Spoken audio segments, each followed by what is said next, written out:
Bom, irmãos, na semana passada, nós vimos que Deus, ele se apresentou a Moisés e ele fez um chamado a Moisés. O Senhor chamou, como ele nos chama, seja para a salvação e seja porque ele quer fazer do servo dele um obreiro, um ministro. Então, Deus, ele tem um jeito especial de chamar a pessoa e cabe à pessoa obedecer o chamado de Deus. Quando ele chamou na semana passada, hoje nós vamos falar das objeções, mas as objeções, elas começaram na semana passada. O que é uma objeção? É uma resistência. É quando uma pessoa é chamada por Deus e ela fica contrariando, ela fica colocando obstáculo, fica com muitas perguntas, muitas questões. Isso é objeção. Então o capítulo 4 continua a tratar das objeções que começaram lá no capítulo 1. Então, irmãos, no capítulo 3. No capítulo 3, no versículo 10, nós vimos a primeira objeção, que foi o quê? Moisés disse ao Senhor, capítulo 3, versículo 10. Deus chamou, vem agora, pois eu te enviarei a Faraó, para que tires o meu povo, os filhos de Israel, do Egito. Então Moisés disse a Deus, quem sou eu que vá a Faraó e tire do Egito os filhos de Israel? Então, irmãos, quando Deus chamou, a primeira objeção foi, quem sou eu? Quem sou eu, Senhor? Bem, de fato, o Moisés, ele era um homem como nós. Ele era um homem comum, muito comum como nós somos, de carne e osso. Ele tinha que levantar, ele tinha que trabalhar, ele tinha que pentear o cabelo, tinha que tomar banho, ele tinha que almoçar, ele tinha que jantar. Então, ou seja, ele é como nós, mas Deus chamou ele para uma grande missão. E aí, irmãos, tem assim um aspecto de humildade, né? Deus chama uma pessoa e ele fala assim, né? Não, quem sou eu, né? Quem sou eu? E eu vejo, irmãos, que muitas pessoas falam como Moisés, né? Quem sou eu para ir fazer isso? Quem sou eu para ir lá e ministrar uma palavra? Quem sou eu para ir lá e começar um novo trabalho? Quem sou eu? Bem, se Deus te chamou, você vai. É uma coisa aqui, irmãos, né? A gente tem que aprender a vencer o sentimento de incapacidade. A gente deixa de olhar quem eu sou, como ele está falando, quem eu sou. É bom a gente deixar de olhar quem eu sou, né? E tem que entender quem é que está conosco. Então, no capítulo 3, aí no versículo 12, disse Deus, certamente eu serei contigo. Agora, é isso que faz a diferença. Se a gente fica pensando quem a gente se esquece de quem está conosco. E tem uma outra coisa, né? A gente tem que olhar para o que Deus é. O que Deus é, isso é que importa. Não é apenas que Ele está conosco ou o que Ele é o Deus Todo-Poderoso. Bom, são duas situações, daqueles que acham que nunca vai poder fazer nada porque fica olhando para Ele, e daquele que acha que pode fazer tudo e esquece de olhar para Deus também. São duas situações. No caso aqui, irmãos, o Moisés, quando ele foi tirar o povo do Egito da primeira vez, ele nem olhou para Deus, ele achava que ele era alguma coisa. Agora Deus chama ele e ele acha que ele não é nada. Bom, pelo menos ele ficou mais humilde, mas essa humildade por si, ela não é boa não. A pessoa tem que entender, olha, eu não sou ninguém, eu não sou nada, mas Deus é. Ele pode fazer grandes coisas. E aí, vimos também na semana passada que Deus deu palavras de fé para o Moisés. Ele disse para o Moisés, versículo 12, né? Quando você tirar esse povo do Egito, você vai me servir aqui neste monte. Isso vai servir de sinal. Você vai vir me adorar nesse monte. Agora, não é um sinal de encorajamento. Eu não vejo, meus irmãos, que a pessoa precisa de um sinal para fazer qualquer coisa para Deus. Era um sinal para quando ele estivesse ali entender que valeu a pena crer no Senhor. O que eu quero mostrar com isso, né? Se eu não ver, eu não vou fazer. Se eu não ver um sinal, então eu não creio, como falou Tomé. No caso aqui, Deus falou assim, olha, você vai lá, tira eles e aí, quando você estiver aqui de novo com eles, esse é o sinal. Ninguém ia querer um sinal desse. Eu não preciso mais de sinal, porque eu já fui, já tirei eles, Aí aconteceu tudo, já teve as 10 pragas, já teve a abertura do Mar Vermelho, já teve a água da rocha, já teve o maná, já teve tudo. Depois que teve tudo, eu não preciso mais de sinal. É isso que ele está dizendo, Irmãos, o maior sinal que Deus tem para dar é que Ele não mente, que Ele fala, Ele cumpre. Se Ele diz que vai nos abençoar, é porque Ele nos abençoa. E quando nós estamos sendo abençoados, então a gente vê que Deus realmente Ele é fiel. Sabe, agora eu tenho seguido a história da nossa região aqui, das nossas igrejas. Quando o pastor começou, quando ele veio a primeira vez, em 1974, ele estava com outro pastor. Aí ele veio com a Dona Alta em 1975. E alugou o prédio de Garça, alugou o prédio de Galha. E ele achava que ele ia ter o mesmo sucesso que ele teve quando ele teve lá em Manaus, quando já tinha um grupo formado por um outro pastor, por um outro missionário, e aquele grupo pegou, juntou e fortaleceu, e eles abriram muitas igrejas, mas muitas igrejas mesmo. Mas quando ele chegou aqui no estado de São Paulo, só estava ele e a Dona Alta. E aí, numa das cartas, ele até fala, olha, já está há 4, 5 anos aqui, eu não tenho tido resultado, é pífio, É pífio. E aí, meus irmãos, de repente dá uma virada. E quando dá uma virada, e 6 anos depois, ele escreve, Deus é fiel. Quando organiza a igreja de Garça e Galha, ele escreve, olha, Deus é fiel, porque o negócio estava tão feio meses antes, mas tão feio, que dava vontade de ir embora. Mas de repente Deus, Ele dá uma guinada, depois de 6 anos. Então, meus irmãos, não tem que ter sinal. O sinal é quando eu já recebi a bênção, esse é o sinal, para mim poder dizer, glória a Deus. Então, um crente de verdade, um homem, uma mulher, um jovem fiel a Deus, ele não fica pedindo sinal para Deus, ele não precisa de sinal, tá? E aqui o versículo 12 mostra bem isso para nós, tá? E aí, meus irmãos, o Moisés, no capítulo 4, versículo 1, ele vai então para essa outra objeção, qual que é mesmo? A incredulidade.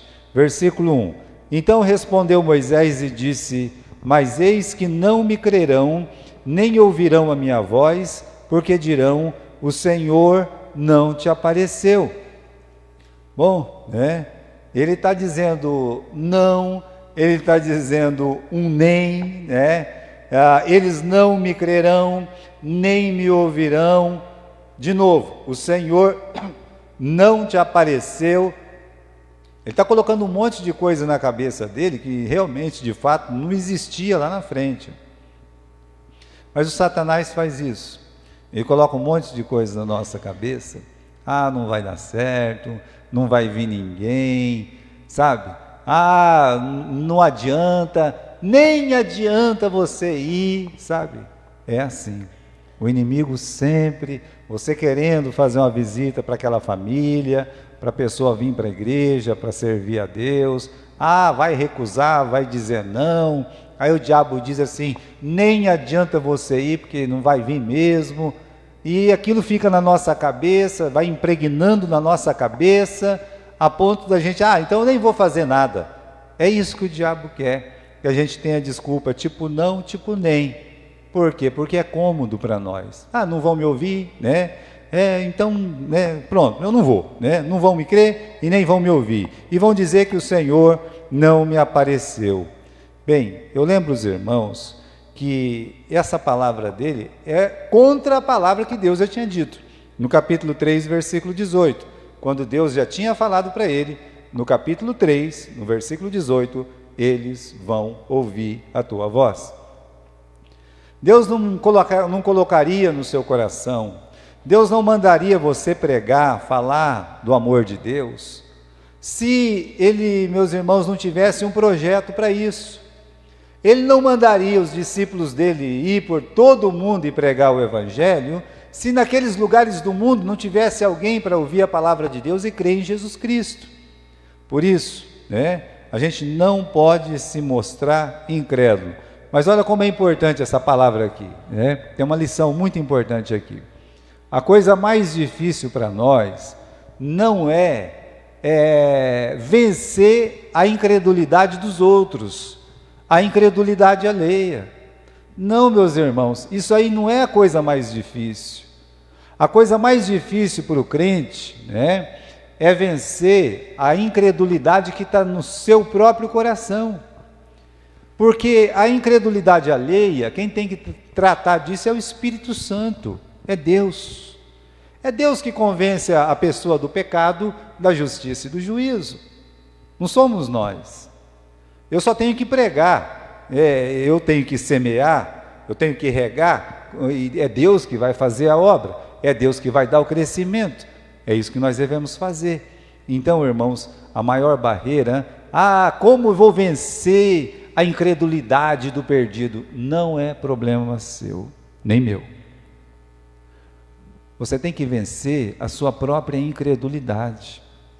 Quando nós passamos por essa barreira, a barreira da nossa incredulidade, então, irmãos, sairemos vitoriosos. Então, Deus aqui, no versículo 2, diante dessa incredulidade, Deus vai dizer: o que é que você tem na sua mão? E Ele vai dizer: é uma vara. É quando Ele pega e fala, joga no chão, ela se torna uma serpente. Moisés sai correndo, pega ela pela cauda, e Moisés pega ela pela cauda. E agora, olha a tua mão, ele pega a mão dele, põe aí dentro da sua camisa, ele põe, tira, está leprosa, então põe de volta, tira de novo, E agora, está limpa como antes. Quando é que Deus deu o sinal? Olha como é simples entender isso.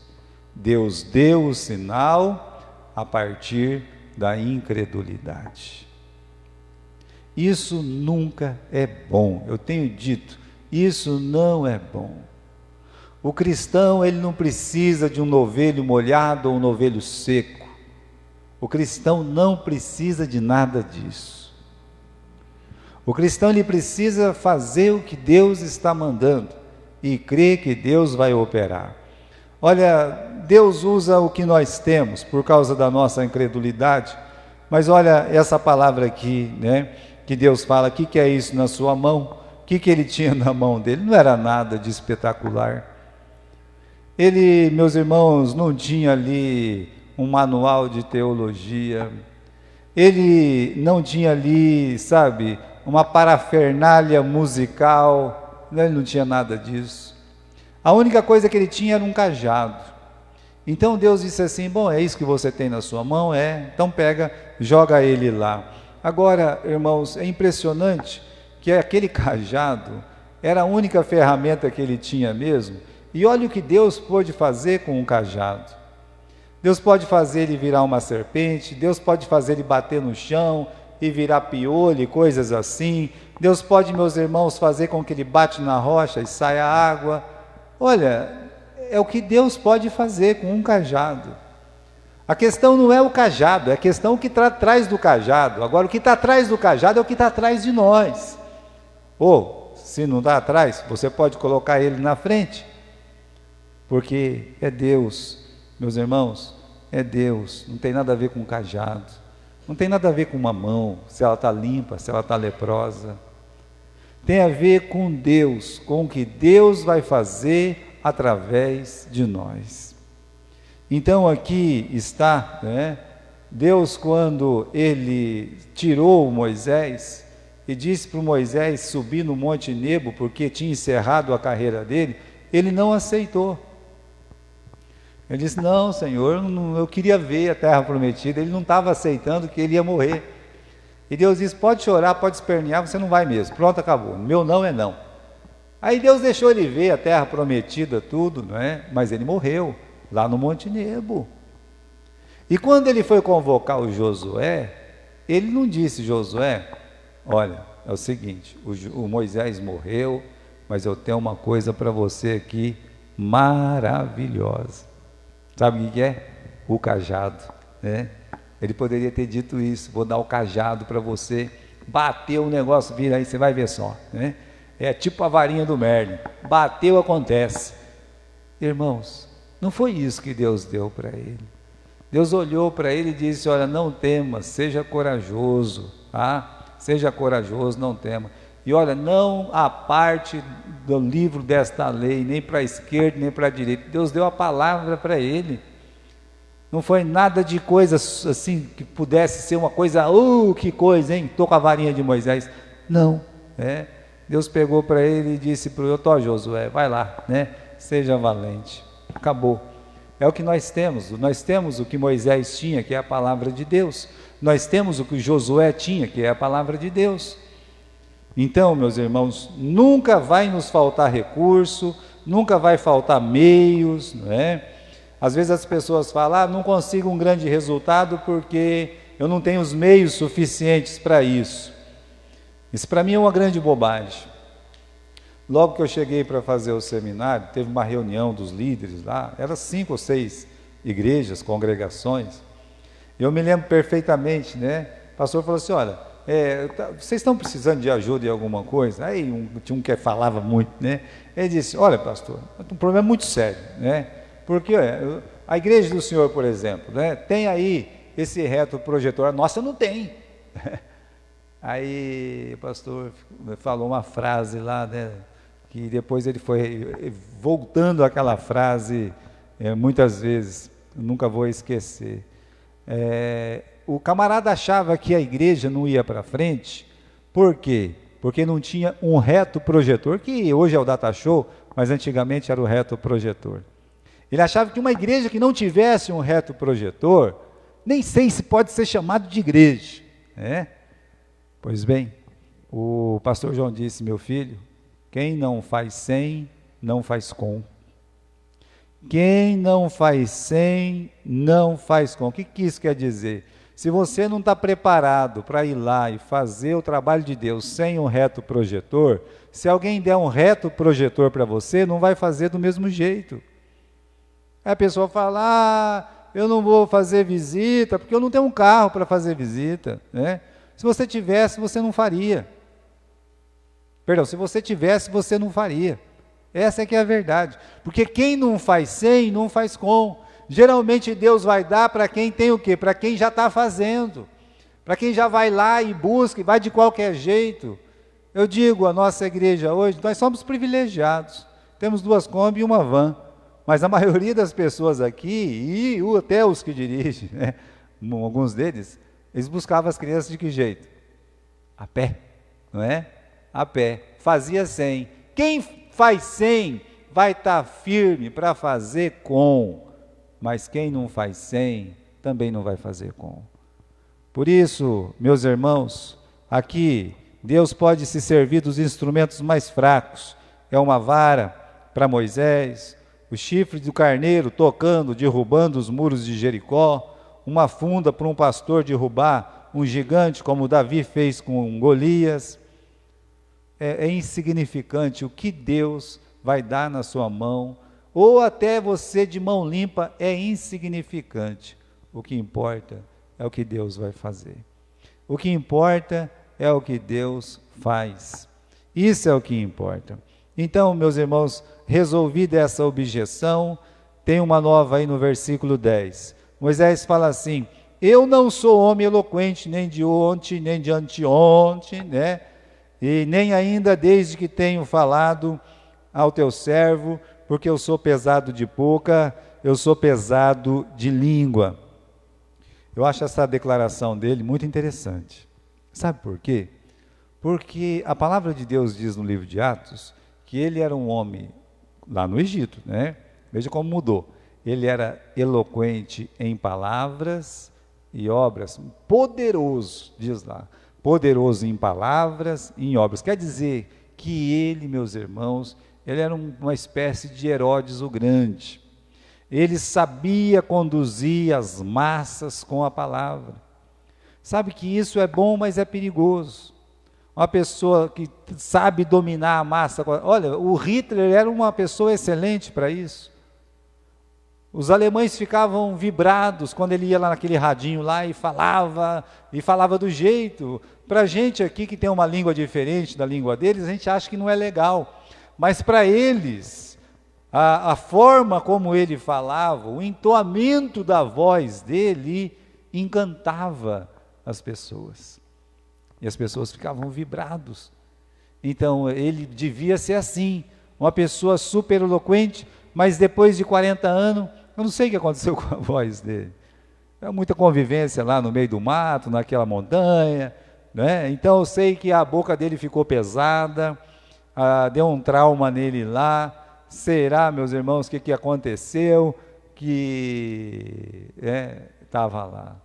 Fui ouvir um pastor de idade uma vez, alguém disse, esse pastor está acabado, olha, não está aguentando nem falar, né? Coisa de gente nova mesmo, que não tem o que fazer. Eu falei, mas você já viu ele falando alguma vez? Estou vendo agora aí. Sabe? Eu falei, então, rapaz, cala a sua boca, né? Fica aí xeretando a vida dos outros. O homem velhinho foi lá, fez o sermão, pregou, fez o apelo, um monte de gente se converteu. Falei, vai linguarudo, boca aberta, boca de jacaré, né? Olha o que dá. É isso aí, meus irmãos, né? Então, Deus usa o que a gente nem imagina, né? Então, veja, ele está reclamando que ele não é eloquente. Sabe que Deus, ele deu uma resposta aqui no versículo 11 e 12, e ele disse assim, olha, ele disse, quem que fez o surdo, quem que fez o mudo, quem que fez o cego? Ele fala, fui eu, né? Vai agora, eu vou ser com a sua boca, eu vou ensinar você a falar. É a mesma coisa que Jesus prometeu para o crente. Olha, quando você estiver no meio dos grandes lá, no meio dos principais, dos reis, vocês não fiquem preocupados com o que vocês vão dizer, porque na hora o Espírito Santo vai acudir vocês. E essa é a palavra de Deus para o medo da oratória. Eu vou chegar aqui, eu não sei o que eu vou falar. Você vai falar, você só tem que abrir a boca para falar. É o Espírito Santo que vai falar por você. Você tem que crer nisso. Você tem que crer que o Espírito Santo vai falar por você. O auditório é grande, não tem quase ninguém. Não importa. O Espírito Santo, ele vai falar por você. Então Deus, ele não olha diplomas, ele não olha se a pessoa é ou não é graduado, né? Sem Deus, a pessoa mais eloquente do mundo não serve para nada, e com Deus, o maior caipira que existe, ele faz a diferença. Os caipira, né? Aquele povo, meus irmãos, que trouxe o evangelho até nós, os caipira. Aquele povo sem diploma, pastores que não eram ninguém nesse mundo, que mal sabiam ler ou escrever, acostumado a pedir para alguém ler para eles não passar tanta vergonha quando estivesse pregando. É esse povo que construiu as nossas igrejas, as igrejas batistas, a maioria das igrejas Assembleias de Deus, era um povo completamente iletrado, que foram aprendendo a ler na Bíblia, na palavra de Deus mesmo, e fizeram muito mais do que nós, irmãos, pode fazer. Com Deus, o simples gago, ele se torna um eloquente. Aí, irmãos, ele tem uma nova objeção, e é onde Deus perde a paciência com ele. Capítulo 4, versículo 13. Meu Senhor, envia pela mão daquele a quem tu hás de enviar. Ele está dizendo aqui, manda qualquer um menos eu. Você não pode falar isso para Deus. Deus não aceita que uma pessoa fale isso para ele. Então ele está tratando de objeções, eles não vão acreditar. Até então ele não falou que ele não ia. Está colocando pedras, está colocando muros, mas ele não fala. Dessa vez ele fala, pode mandar outro. Bem, Deus não aceita isso. É por isso que Deus ficou chateado com Moisés. Isso aí, meus irmãos, se chama covardia. O medo e rebeldia tomou conta daquele coração, né? E aí no versículo 14, olha só, se acendeu a ira do Senhor contra Moisés. Então não tinha acontecido isso. Se você for ver, isso é uma coisa nova que acontece. Então Deus, ele pode suportar um crente inseguro, incapaz, mas ele, meus irmãos, ele não aceita a covardia. Ele não aceita que uma pessoa fique falando não para ele. Por isso ele se irou com os israelitas lá no deserto. Ah, como é que a gente vai entrar lá com aqueles gigantes lá, com aquele monte de cidade murada? Deus ficou muito irado com eles. Eles estão dizendo, não, nós não vamos, porque nós somos covardes mesmo. Deus não quer covarde. Deus, ele quer valentes. Ele tem prazer, meus irmãos, de pegar um pastorzinho que não é nada e transformar ele num herói. Ele tem prazer, sabe, de pegar uma pessoa e fazer dessa pessoa, meus irmãos, com coragem, uma pessoa que vai fazer diferença na vida de muita gente, mas contanto que tenha coragem, coragem. E aí Deus resolveu esse problema, né, aqui com Arão. Arão iria ser o seu companheiro e o seu porta-voz. Versículo 14.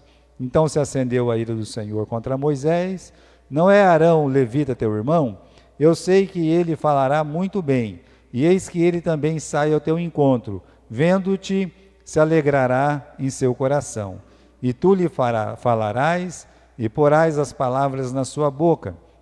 E eu serei com a sua boca, e tu, e com a boca dele, ensinando-vos o que haveis de fazer. E ele falará por ti ao povo, e acontecerá que ele te será por boca, e tu lhe serás por Deus. Agora ele vai se sentir mais forte. É uma pena, viu? É uma pena. Você se sentir mais forte só porque tem um homem do teu lado, é uma pena muito grande. Você tem que se sentir forte porque Deus te mandou fazer alguma coisa. Porque a ordem veio dele, é por isso. Mas, se o fulano, e se acontecer alguma coisa com o fulano que me ajuda? Mas quem é que está te ajudando? É Deus ou o fulano que Deus mandou te auxiliar? Olha, irmãos, Miriam vai morrer, Arão vai morrer antes de Moisés. Eles vão estar mortos ali antes de Moisés. E Moisés poderia ter entrado na terra prometida. Ele não entrou também porque ele pecou com os lábios, fez um desafio infeliz e Deus não aceitou. Mas não havia necessidade dele confiar que por ter alguém do lado, ele vai ficar mais forte. Não. Então, irmãos, só lembrando esses dois sinais que Moisés faria diante dos anciãos, a serpente, né, que nós vimos, e também o milagre da mão leprosa. Eu falei, só vou repetir rapidamente. Não fique pedindo um sinal para Deus. Às vezes a gente quer que Deus confirme, e se você quer que Deus confirme alguma coisa, né, você converse com Ele seriamente, mas que isso não seja objeto da sua incredulidade. Porque muitas pessoas, meus irmãos, não passam de incrédulos quando ficam pedindo sinais para Deus. Então, veio o sinal, aqueles dois sinais, por incredulidade de Moisés, dos israelitas descrentes, de um faraó incrédulo. Né? Paulo explica que os sinais são para os infiéis e não para os crentes. Você não precisa de nada disso. Você tem a palavra de Deus, confie na palavra de Deus. Eu vou repetir, sempre confie na palavra de Deus. Você não precisa de sinal nenhum. Você vai ver que Deus vai confirmando através das coisas que vai acontecendo na sua vida. Deus, ele vai confirmando. Ele vai, colocando coisas que vai satisfazer o seu coração. Você vai perceber isso. Num tempo de desânimo, de tristeza, de repente você quer que Deus te confirme por algum motivo. Aí você vai, sem pedir uma coisa extraordinária, você vai ver que vai acontecer alguma coisa, e você vai lembrar, Deus, ele está confirmando. Amém. Amém. Deus, ele está confirmando. Mas você ficar pedindo para Deus molhar um novelo de lã ou secar, isso não faz bem para ninguém. Não vai fazer bem para você também, tá bom? Vamos pular essa outra aí, tá? E vamos para a surpresa da estalagem. A surpresa da estalagem. No versículo 24, e aconteceu no caminho, numa estalagem, que o Senhor o encontrou e quis matá-lo. Interessante essa passagem, né? Ele pegou, meus irmãos, Deus falou, pega a tua varinha, que você vai fazer os sinais, e vai para o Egito, porque o faraó lá, o pessoal já morreu. Aí ele volta para o sogro dele e fala, olha, eu tenho que ir embora. Deus me chamou. E o sogro dele, vai em paz, vai com Deus então. Ele pega a Zípora, pega os seus filhos e vai embora, meus irmãos. E numa estalagem, a Bíblia diz que Deus tentou matá-lo. Como ele fez isso, nós não sabemos exatamente. Se ele passou mal de noite, teve lá umas visões, ou se esteve realmente perto da morte, estava morrendo na frente da esposa. O certo é que a esposa tomou algumas atitudes. No versículo 25, então Zípora tomou uma pedra aguda e circuncidou o prepúcio do seu filho, e lançou aos seus pés, e disse, certamente me és um esposo sanguinário. Versículo 26, desviou-se dele e disse, esposo sanguinário por causa da circuncisão. Tudo indica, meus irmãos, que ela era um impedimento, e não Moisés. Que quando nasceu a criança, foi dada uma ordem para os filhos de Israel, para os israelitas, tá? Como nação, como povo separado dele, israelita. Você não é. Você não nasceu em Israel. Eu não sei, quem sabe eu tenho um sangue judeu, né? Nem você sabe, quer se meter a isso. Todo mundo que tem um nome como uma árvore é descendente de judeu, né? Até meu sobrenome está lá, parece que o mundo inteiro, então, não é assim que funciona, não. Tá? Não é desse jeito que funciona. Bem, aqui, essa Zípora, por algum motivo, ela foi um impedimento para que Moisés, ele fizesse a circuncisão. E ela entendeu isso. Quando Deus estava querendo matar o Moisés, ela foi lá, ela mesma circuncidou o menino, pegou, jogou nos pés dele e saiu brava, falando um monte de bobagem. Você é um sanguinário. É tipo assim, meus irmãos, um esposo assassino, e saiu brava e voltou embora para casa do pai dela. Meus irmãos, a gente olha assim, sabe, e vê que às vezes um pode impedir o outro de receber bênção. Eles têm que chegar num consenso, têm que chegar, meus irmãos, a entender qual é a boa, perfeita e agradável vontade de Deus. Não precisava de nada disso. Se quando Moisés, talvez lá atrás, queria fazer, e ela falasse assim, bom, se é o costume lá, se é o seu Deus e tal, então nós vamos fazer isso aí. Eu lembro os irmãos que, apesar de que Jetro era um sacerdote, e a Bíblia não especifica muito de que tipo de sacerdote ele era. Por isso, ela podia ter uns costumes muito diferentes, e ela como midianita, lembre-se que os midianitas sempre foram inimigos do povo de Deus, e ela era uma midianita. Então ela não podia entender o que um israelita fazia. Talvez do mesmo jeito que um israelita falava, seu incircunciso, os midianitas olhavam e falavam, seus circuncidados, né? Indiscrição por indiscrição. Por isso, meus irmãos, ela não estava à altura de entender. E aí teve esse problema. É muito importante pensar sobre essas coisas. O casal, falar a mesma língua, poder entender espiritualmente, como eu disse, qual é a pura, qual que é a boa, qual que é a agradável vontade de Deus. Olha, você procure fazer isso, para não ter esses problemas, como teve aqui, meus irmãos. A Zípora não entendia nada das coisas do povo de Israel. E por isso ela não podia entender a grandeza da circuncisão. Continuando. O povo recebe Moisés com alegria. Vamos terminar aqui, né?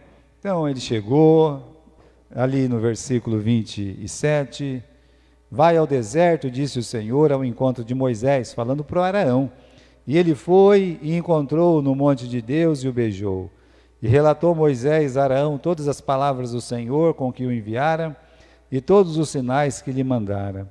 É engraçado que esse encontro ele se deu no monte de Deus. O que implica, meus irmãos, que Moisés teve que dar uma marcha rézinha porque a esposa voltou para casa. E aí lá vai o pobre do Moisés, né, ter que ir embora sozinho com o irmão dele.